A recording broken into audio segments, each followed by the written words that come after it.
ख़ास पेशकश में। और आज आपके साथ काफ़ी लंबी चर्चा होने वाली है बाज़ार की पूरी चाल पर। तो चलिए शुरुआत करते हैं हफ्ते की दमदार शुरुआत के साथ, जहां पर बाज़ार की जो रैली है वो अब नए आयाम छूती हुई हमें लगातार दिखाई दे रही है। और आज तो तमाम सेक्टर्स भी यहाँ पर कंट्रीब्यूट कर रहे हैं। निफ्टी और बैंक निफ्टी क्या आपको लगता है कि अब इस रैली को आगे लीड करता हुआ हमें दिखाई देगा आने वाले वक्त में भी? Good afternoon. देखिए, आपको ये ध्यान होगा कई बार अपनी बात हुई हुई है, और जितनी बार भी बात हुई है मेरी कोई भी एंकर से 18 स्वदेश पे, मैंने एक ही चीज बार बार बोला है कि मैं बहुत ज्यादा बुलिश हूँ बैंकिंग और फाइनेंशियल सर्विसेज सेक्टर पे। ये आपसे भी बात हुई थी इनफैक्ट। और जिस समय बाजार टोटली इस सेक्टर को इग्नोर कर रहा था या फिर कोई रिकमेंडेशन कहीं से भी नहीं आ रही थी, उस समय मैं यही बोल रहा था कि बैंकिंग और फाइनेंशियल सर्विसेज मुझे सबसे बढ़िया लगता है, और उसके अलावा रियल एस्टेट और फार्मा। तो फर्स्ट मेरा सेक्टर यही था। और आप देख लीजिए अभी बैंक निफ्टी, मतलब आप अगर चार्ट्स पे भी देखो या फिर फंडामेंटली भी देखो, तो जो बैंक निफ्टी है और बैंकेक्स है बीएसई का, ये दोनों आज भी समझ लीजिए कि प्री कोविड लेवल्स पे आपको मिल रहे हैं। तो वैल्यूएशन समझ लो कि जो पिछले 3.5 4 साल पहले आपको जो मिल रहा था, उसी वैल्यूएशन पे आज आपको मिल रहे हैं। और रेट कट अभी भी रिसेंटली हुआ है, तो रेट के कारण एक और पॉजिटिव सेंटिमेंट इस सेक्टर के अंदर देखने को मिल रहा है।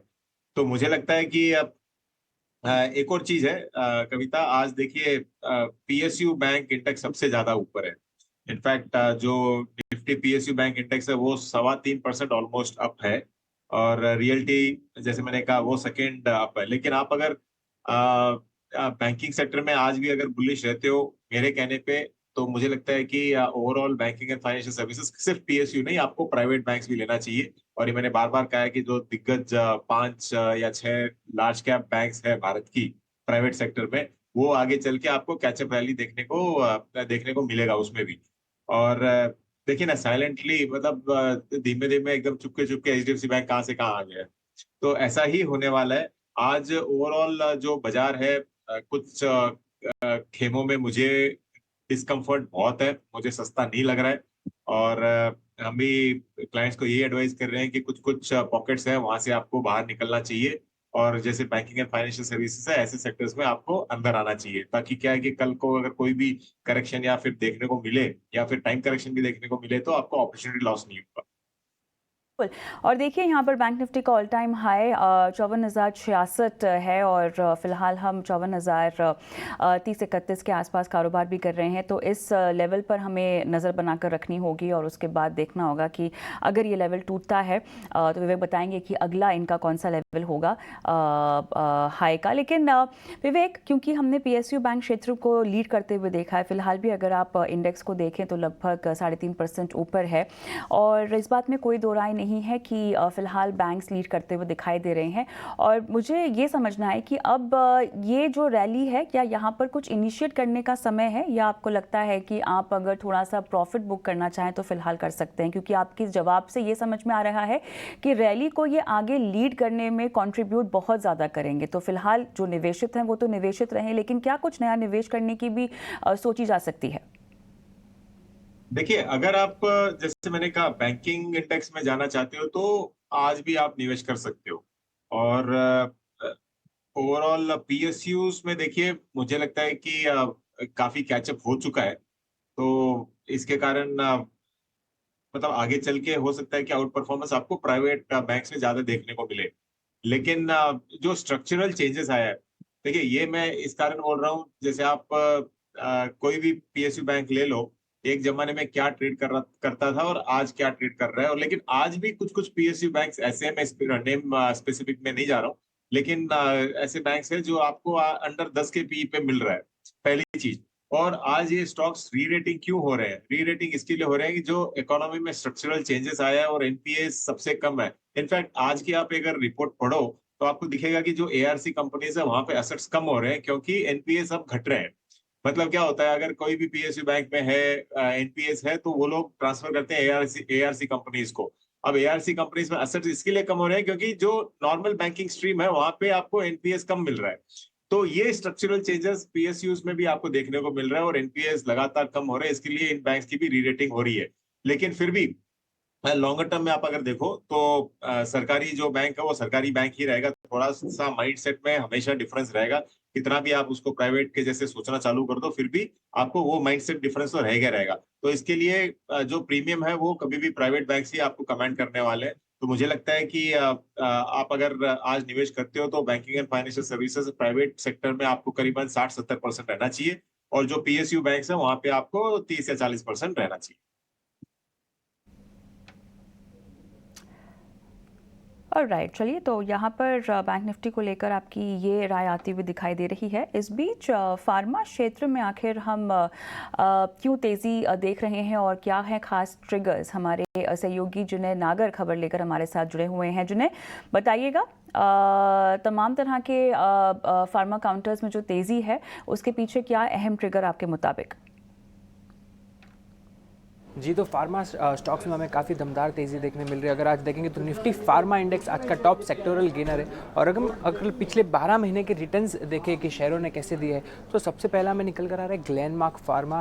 110% से भी ज़्यादा के रिटर्न्स ये स्टॉक पर हमें देखते हुए मिल रहे हैं। उसी के अलावा लुपिन देखेंगे, टोरेंट फार्मा देखेंगे, 98%, 88% के रिटर्न्स यहाँ पे देखने मिल रहे हैं। साइडस, सनोफी, नेटको फार्मा यहाँ पे भी 75% के ऊपर के हमें रिटर्न्स देखने मिल रहे हैं।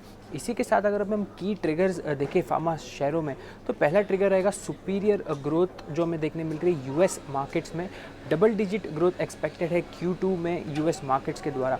उसी के अलावा रॉ मटेरियल प्राइसेस में जो गिरावट है वो कंपनी के मार्जिन्स को भी आगे चलकर हेल्प करेगा, जो कि पॉजिटिव होगा इन फार्मा शेयरों के ऊपर। इसके अलावा बहुत सारी कंपनीज डोमेस्टिकली प्राइस हाइक्स ले रही है, जो कि डोमेस्टिक ग्रोथ में भी कंपनीज को हेल्प करेगा। इसके अलावा क्रेम्स सेगमेंट एनालिस्ट के द्वारा मानना है कि क्रेम्स सेगमेंट में हमें काफ़ी एक अच्छा ग्रोथ देखने मिल सकता है, और DIIs की तरफ से भी काफ़ी स्ट्रॉन्ग बाइंग नज़र आ रही है। इसी के साथ अगर हम अभी की न्यूज़ फ्लोज देख ले कि आज कौन से शहरों में देखने मिले थे। पहला था डॉक्टर रेड्डीज़।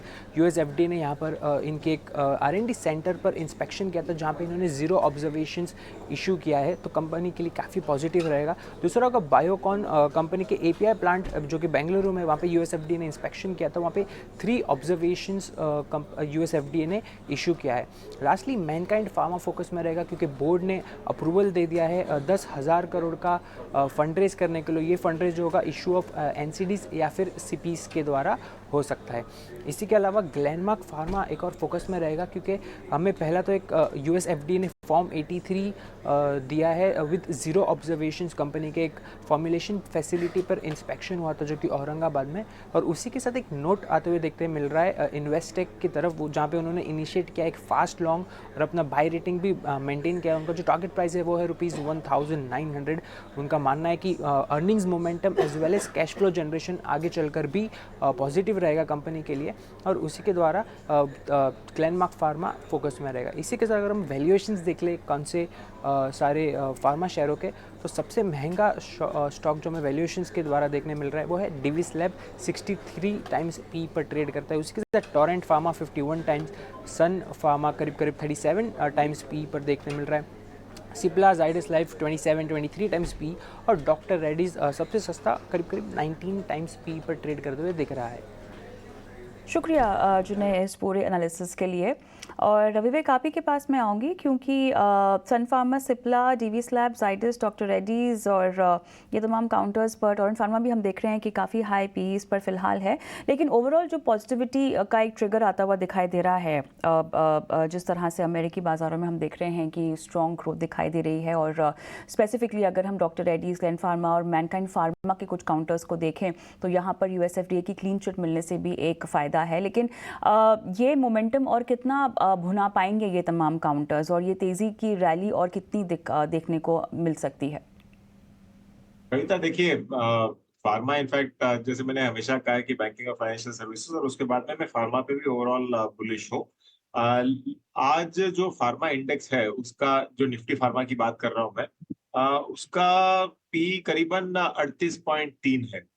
ठीक है। अब जनवरी 2021 में इसका करीबन 29 था, उसके बाद में करेक्शन आया, फिर वापस हाई टच किया इसने जुलाई में करीबन 38, वापस एक करेक्शन आया, और उसके बाद में वापस जुलाई 22 में तो ये जब जब 37, 38 और 39 के बीच में आता है, तब फार्मा में करेक्शन देखने को मिला है। ठीक है, तो आज के दिन ये वापस 38 पे है। तो अब यहाँ से करेक्शन देखने को मिलेगा क्या, ये तो टाइम बताएगा। लेकिन ओवरऑल मैं फिर भी ये पसंद करूंगा कि इसमें बाई ऑन डिप्स आपको करना चाहिए, क्योंकि जो स्ट्रक्चरल चेंजेस यहाँ पे भी हो रहे हैं, अब जो फोकस है फार्मा का वो, और जो बिजनेस स्कोप है ये हर एंगल में, मतलब इतने सारे सेगमेंट्स है इसमें, तो एक एक सेगमेंट की बात तो नहीं कर सकते, लेकिन जो बिजनेस अपॉर्चुनिटीज है ये यहाँ पे मतलब बढ़ी रही है। और जो हेल्थ कंसर्न लोगों में आ रहा है और पॉपुलेशन जो पेनिट्रेशन फार्मा का हो रहा है, मुझे लगता है कि फार्मा लॉन्गर टर्म में अच्छा करेगा। हाँ, जैसे मैंने कहा, ये ऑलमोस्ट पीक पे चल रहा है ये इंडेक्स भी। तो इसके लिए इसमें आपको बाय ऑन टिप्स करना चाहिए, और जितनी भी आप कंपनीज बोल रहे हो आज हाई पी स्किल दिखा रहा है, क्योंकि आगे चल के आपको अच्छा खासा रेवेन्यू देखने को मिलेगा। तो आज ही कूद के खरीदना है वैसे नहीं है, लेकिन हाँ, धीरे धीरे आप एसआईपी के माध्यम में इसमें जरूर निवेश कर सकते हैं।